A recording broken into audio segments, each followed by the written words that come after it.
came during the COVID era. My mom had an idea. This was the mother's idea.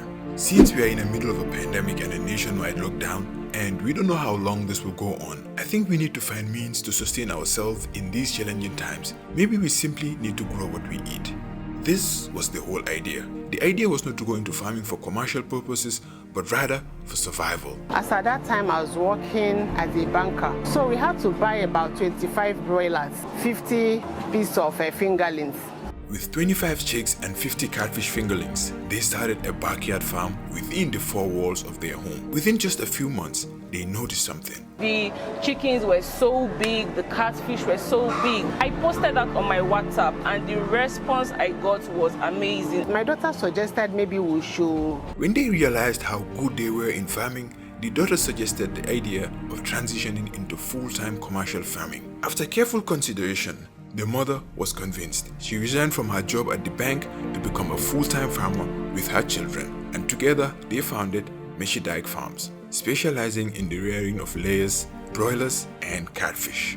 Uzoma, the mother, is in charge of financial matters and overseeing the day-to-day operations on the farm. Ikenna, the son, is in charge of logistics, the heavy liftings and the seamless movement of items from point A to point B. Mimi, the daughter, is in charge of production activities, marketing strategies, and content creation. And this is how the Ademike family accidentally got into farming because of a pandemic.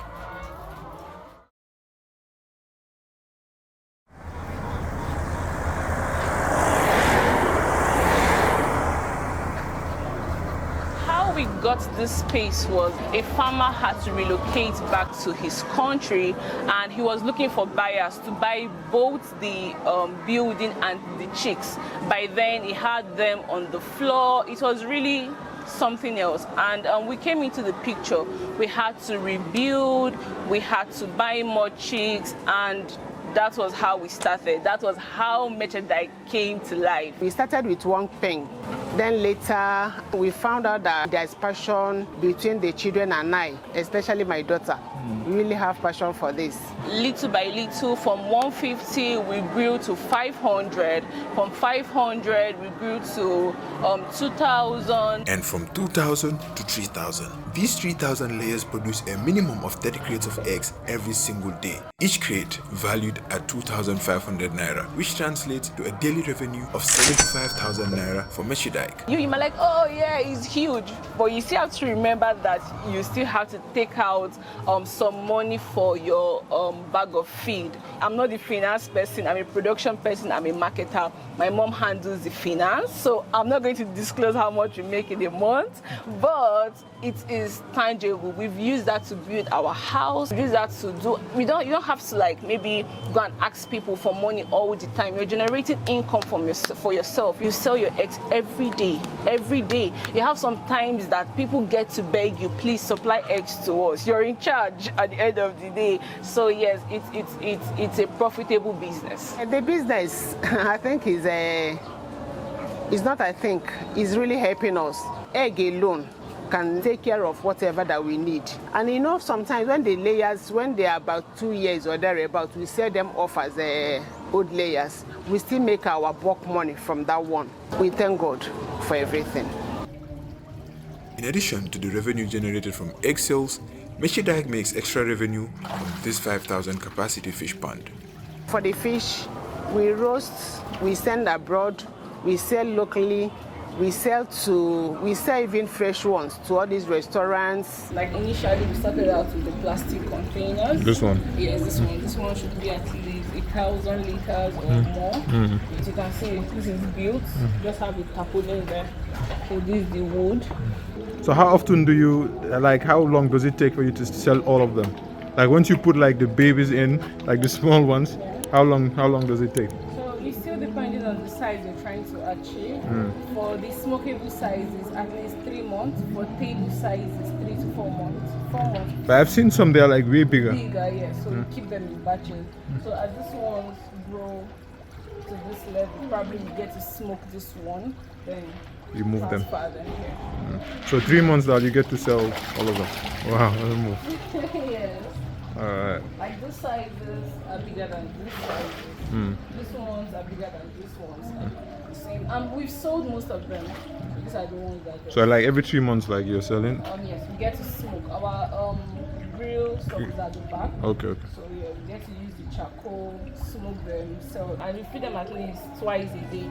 And the waters are changed every morning. How do you change the water? So we have this outlet pipe, and Alright. this comes like this. Why it wants to go out, there's an outlet pipe there. Alright, there's an outlet pipe here. That flushes the water out while the other one is going in. Our pond is not here at the chicken farm because of the water consumption. That made it easier for us. Like I said, as early as 5 o'clock or sometimes 4 a.m. we are awake. We get to change the water in the pond before we head down to the farm here. So that is, but if you know you have a large farmland, you can easily combine the both of them. You understand? That is one thing I know. That one is not as stressful as taking care of your chicken.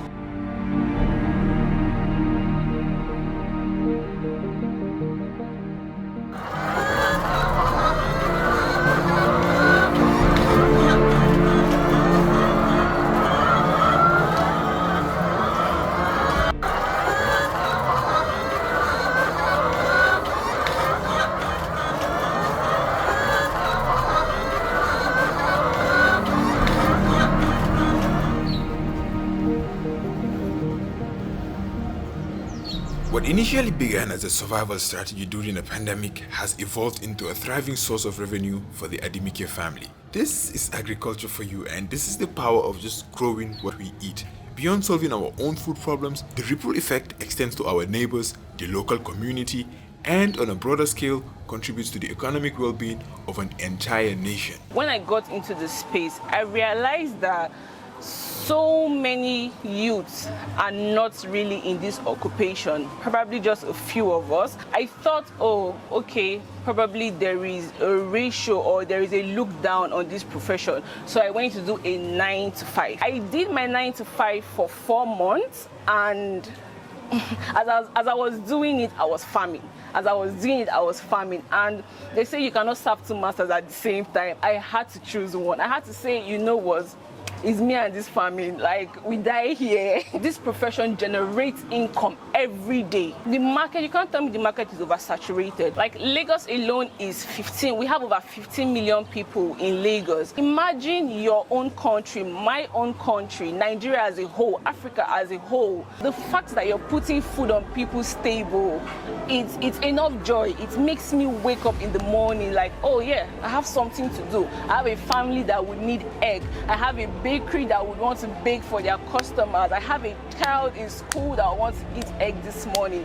All those things are what inspires me every morning to wake up and say, yes, we're coming to the farm to put food on people's tables. So I want to use this opportunity to talk to anyone out there that always wanted to go into poultry farming. Farming in general, believe me, you can do it. Africa can be great. Africa is great. Our soil is wonderful. Our feed organic. Do you understand? So I believe we can all do this. So Mechidyke in the next 5 years, guys, watch out for that space because we're literally taking over, period.